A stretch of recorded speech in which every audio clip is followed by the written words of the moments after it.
Imaginez un monde au-delà de notre entendement, une civilisation si avancée qu'elle transcende les limites de notre imagination. Bienvenue dans un voyage fascinant à la découverte d'une hypothèse audacieuse, la civilisation de type 7.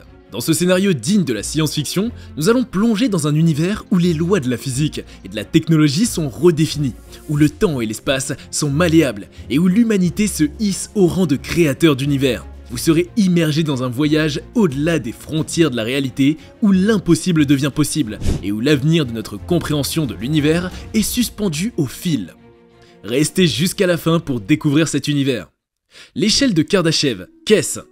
À l'image de l'échelle de l'évaluation d'un séisme, l'échelle de Kardashev est un moyen théorique mis en place en 1964 par l'astronome soviétique Nikolai Kardashev qui permet de classifier les civilisations. Cette classification est basée sur deux éléments essentiels, leur niveau en matière de technologie et de consommation énergétique.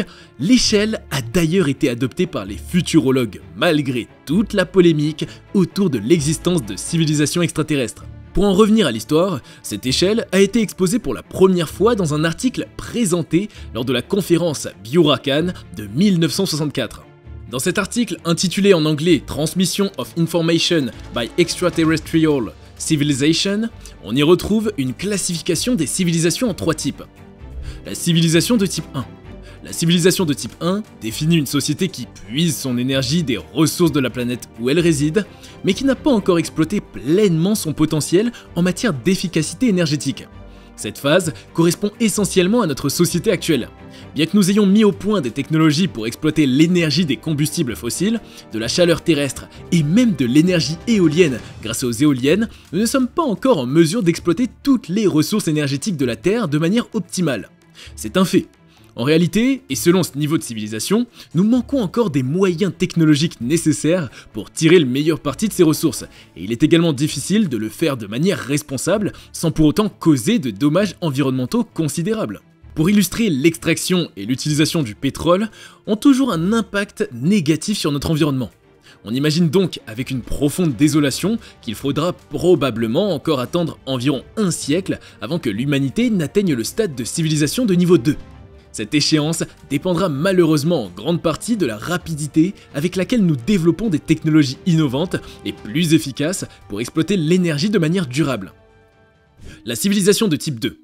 Une civilisation de type 2 serait capable de contrôler complètement une étoile en utilisant toute son énergie et en la transformant en une source d'énergie utilisable. Une idée populaire pour y parvenir est la sphère de Dyson, une structure gigantesque qui entourerait l'étoile pour capturer son énergie. Avec une telle maîtrise de l'énergie, une civilisation pourrait garantir sa survie en pouvant faire face à des menaces cosmiques. Par exemple, si un gros objet se dirigeait vers notre planète, elle pourrait le détruire ou déplacer notre planète pour l'éviter. Cela ouvrirait des possibilités passionnantes comme jouer au billard cosmique avec les planètes. La civilisation de type 3. Au stade 2, une civilisation pourrait explorer toute la galaxie et disposer d'une connaissance et d'une énergie illimitée. Cependant, cela nécessiterait des centaines de milliers d'années d'évolution, avec des transformations importantes de l'espèce. Elle pourrait être composée de cyborgs, d'organismes mélangeant biologie et robotique, ou de mutants génétiquement modifiés. À ce stade, cette civilisation aurait créé des colonies de robots capables de se reproduire eux-mêmes et d'exploiter l'énergie des étoiles en construisant d'énormes structures appelées sphères de Dyson. Cependant, elle serait limitée par la vitesse de la lumière pour explorer l'univers, à moins de développement des technologies encore hypothétiques comme les moteurs de distorsion ou les trous de verre. Kardashev pensait qu'un nouveau stade de type 4 était trop avancé, et le stade 3 était encore donc considéré comme la limite supérieure pour toute civilisation. Beaucoup partagent cette idée, mais certains envisagent qu'il pourrait y avoir d'autres niveaux. Une civilisation de type 4 serait capable de contrôler pratiquement toute l'énergie de l'univers, y compris la possibilité de voyager dans le temps ou de vivre à l'intérieur de trous noirs supermassifs. Cependant, cela semble impossible avec les méthodes conventionnelles de production d'énergie. Une civilisation de ce type devrait accéder à des sources d'énergie inconnues et peut-être contourner certaines lois de la physique à l'aide de techniques inconnues. Même plus incroyable, l'échelle inclut un stade 5. À ce niveau, toute entité intelligente aurait le pouvoir de manipuler l'univers à sa guise, ressemblant presque à un dieu. Bien que les humains semblent encore loin de gravir les échelons de l'échelle de Kardashev, il est important de se rappeler la citation du philosophe Sénèque. Ce n'est pas parce que quelque chose est difficile que nous ne le faisons pas, c'est parce que nous ne le faisons pas que cela devient difficile. Cela signifie que même si les défis semblent insurmontables, ils deviennent plus réalisables lorsque nous les abordons. Ainsi, en plus des 3 premiers niveaux établis par Kardashev, 3 niveaux supplémentaires ont été ajoutés pour tenir compte des nouvelles théories développées au cours des dernières décennies. L'échelle de Kardashev, communément appelée, reconnaît désormais 7 niveaux de civilisation en fonction de leur consommation d'énergie et de leur avancée technologique. Qu'en est-il donc de cette 7e civilisation? Sommes-nous à même de l'atteindre? La civilisation de type 7, une révolution? Une civilisation de type 7, bien que n'étant pas été répertoriée dans le cadre de l'échelle de Kardashev, représentait une entité d'une puissance et d'une technologie avancée qui dépassait largement notre imagination.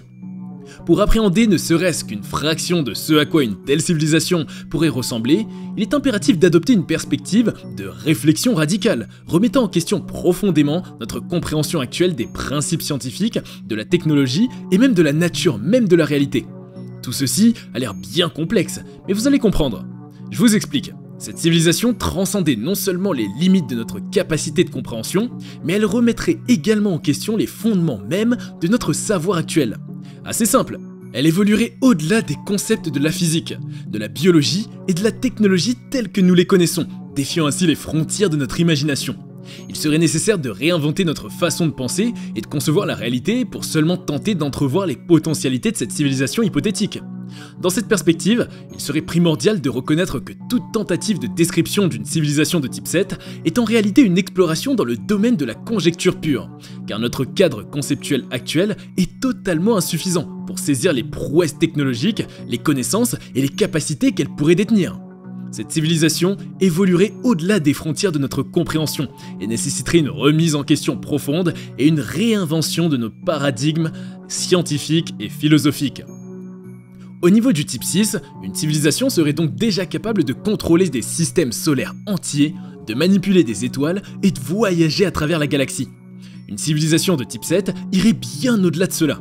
Elle pourrait maîtriser les dimensions de l'espace-temps, lui permettant de se déplacer instantanément à travers l'univers. Elle aurait la capacité de créer et de contrôler des univers artificiels, de jouer un rôle actif dans la création de nouvelles réalités et de manipuler la matière et l'énergie à une échelle cosmique.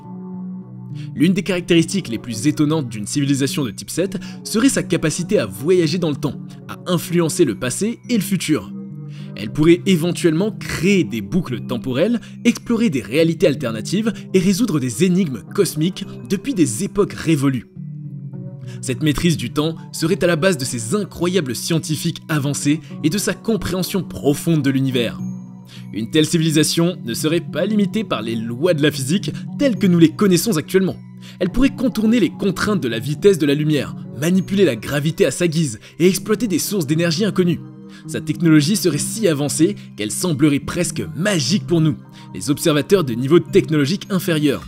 De plus, une civilisation de type 7 aurait une connaissance profonde de l'univers, de ses origines et de son destin.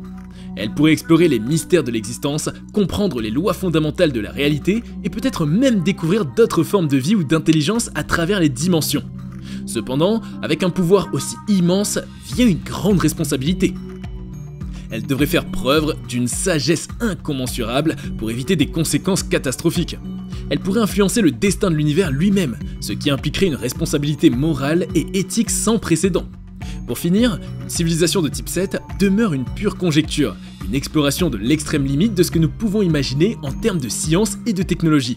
Cependant, elle incite à réfléchir sur les défis et les opportunités qui pourraient offrir des niveaux technologiques encore inexplorés et les limites de notre compréhension actuelle de l'univers. Pensez-vous que l'univers dans lequel nous vivons pourrait un jour atteindre ce niveau de civilisation qui semble dépasser l'entendement au point de ressembler à une science-fiction ? Donnez-nous votre avis dans les commentaires et dites-nous ce que vous pensez de l'avancée technologique dans le monde qui est le nôtre. N'oubliez pas de vous abonner et d'activer les notifications pour ne plus manquer nos prochaines vidéos. A bientôt chers amis de Cultination.